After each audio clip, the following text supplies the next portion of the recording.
got so many places to go. Like everything in life. I wonder how many more times I'm gonna walk up you. I guess I used to set every stone back in its place. Guess it's not as important now because it's a well-worn trail, so.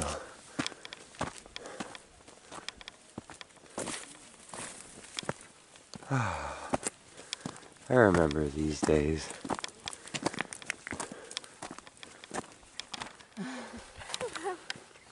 Good place to watch the full moon. Yeah. The fairy chair. Olive wants to go up on the side of this hill off trail here, and you can see for some reason all these minerals exposed, and they're not exposed on the rest of it. So I don't know if it's an old diggings or something natural. But did you look at your route, how to get there before you started charging through the brush? Yes. Should be there. Okay. Well, we're in heavy serpentine, as you can see. Even the red stuff. It's rusted serpentine. You could flip these over. And a lot of them will have their blue color still. This way? We have rhyolite and such mixed in with this. You can see almost the blue of the opal in it. It's in smaller crumbles, but as we get up here, there'll be more and more. And that's where the petrified wood is coming from. It's actually looking okay. We're pushing through thick brush, but we're getting to where there's actually chunks of like lemon meringue opal in this. Keep your eyes out. Watch your eyeballs on the brush.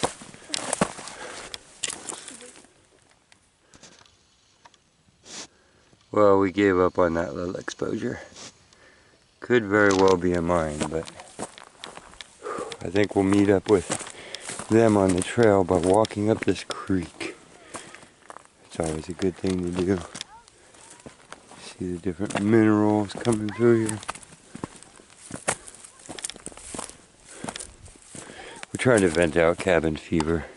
So I got the dogs and the kids and we're on trail. And it looks like there's more rain coming. The shift here is pretty dramatic from this red volcanic stuff and serpentine layers over into, you see it shift to white right here. And this is all just a big rhyolite knob. Get down close. You can see the detail on it.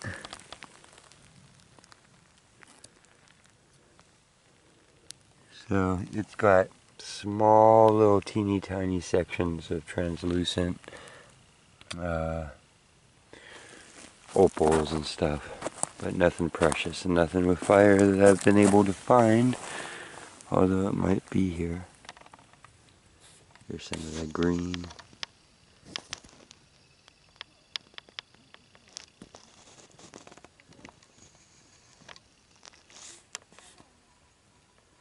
And the blue without fire. So it's got the blue and the yellow, but its molecules aren't all fractured up and given the fire back. But this is also where I find the petrified wood. You've seen that. Really pretty pieces too, not just gray. They are the same as all this. Really almost gem. Okay. Rhyolite knob.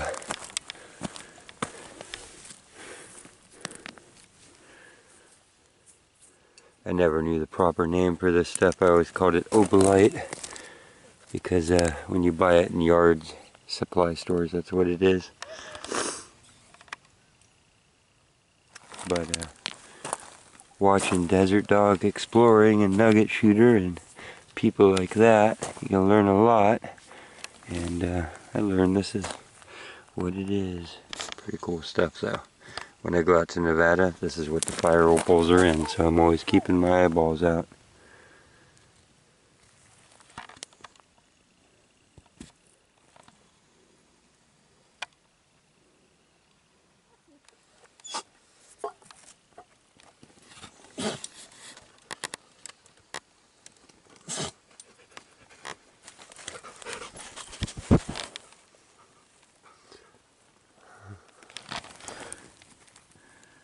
Start getting these other shades of it here with the green.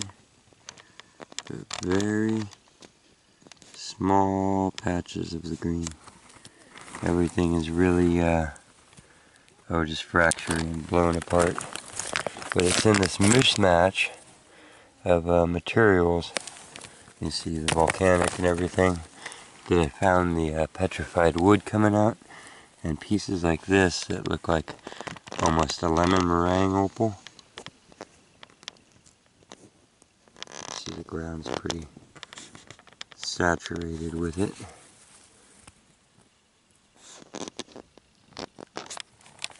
I like to say lemon meringue because that's what they were calling it in Upper Nevada. We're actually crawling under the bushes here, just sideways off of the trail.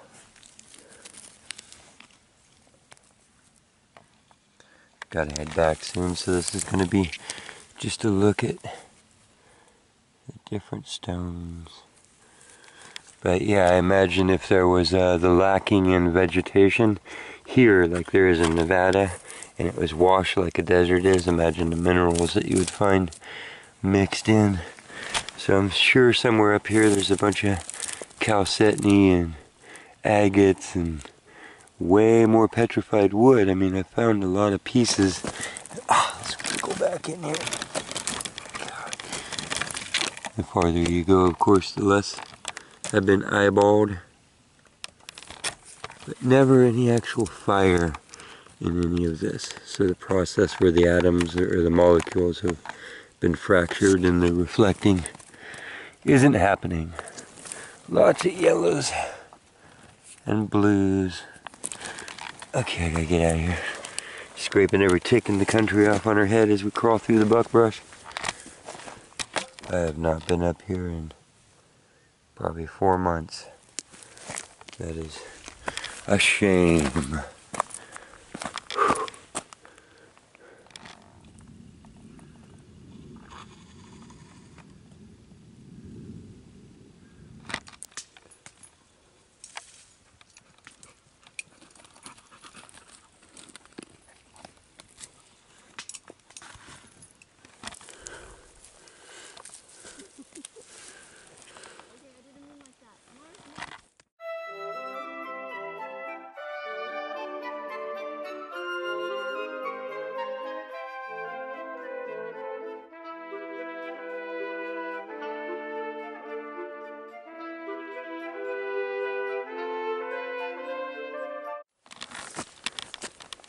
It's a good discovery though. It's not only beautiful, but it's another survival tip. What is it? It's amber, but you can light it on fire, right? Yeah, and it's waterproof. All those little yellow drops, but you can find it in these pine logs because everything else has rotted away. And imagine that in your fire starter kit. If you were in a survival situation, it burns like gas. But I mean, yeah, look at the little piles of it that are left. Is this amber? Yeah. Well, sorry, it's not amber. It's sap.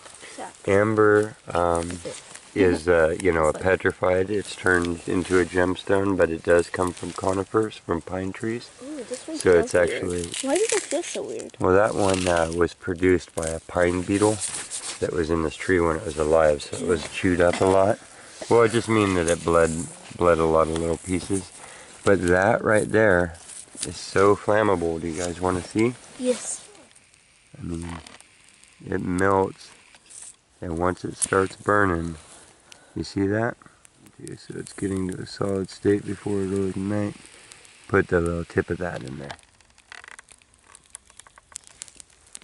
So you can make torches and everything else with it. Can I? Yeah, it's still tiny.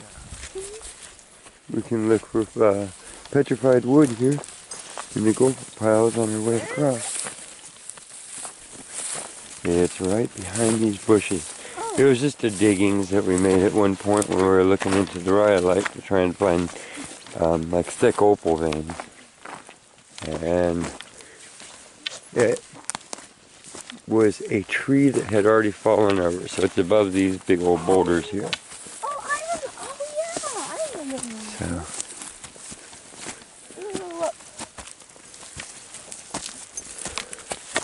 Yeah, so these are all pieces, big pieces of the stuff that had nice material to it. We're finding bigger and bigger veins of the blue and the green.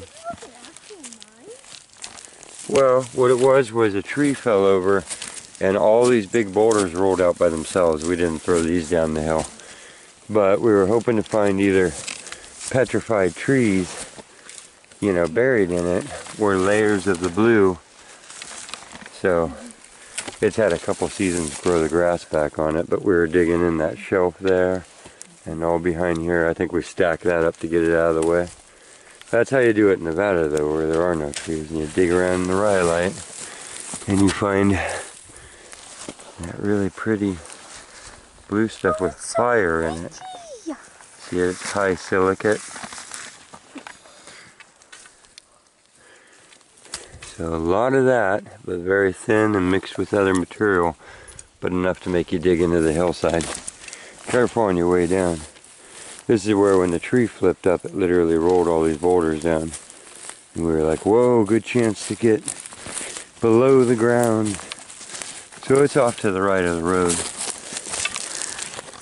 Wait, It could be developed further. Is a couple strands of grass keeping that tree up? Oh yeah, at this point. But it's got the other ones in front of it. It won't get us. Toy on Christmas berries, huh? I thought there was Really? They are? Yeah. Well, you don't eat them. Right? Well, they were edible. You can dry them out, make a tea. They have the big seed and the little powdery body around them. That's right with them. So they would use them as a dried good. You know, you could pop them in your cheek and nibble them off now. But they were just like the manzanita berries. Yeah. And later on, they actually make, it has a pinch of apple or rose hip if you pretend. And it makes a pretty good little porridge. Keep them for a long time and then mix them with some water and heat them, and it makes a really good little porridge. This is our fruit now. But don't go eating red berries unless you know exactly what they are, because there's a lot of berries around here and some of the red ones can be poisonous. So make sure that you have an adult and an expert in the area. That's the manzanita, Spanish word for tiny apple, manzanilla. And you can tell it's got the red bark like its larger cousin, the madrone, but it stays in bush form, and it doesn't have red berries on it right now, but it would have the other edible berry.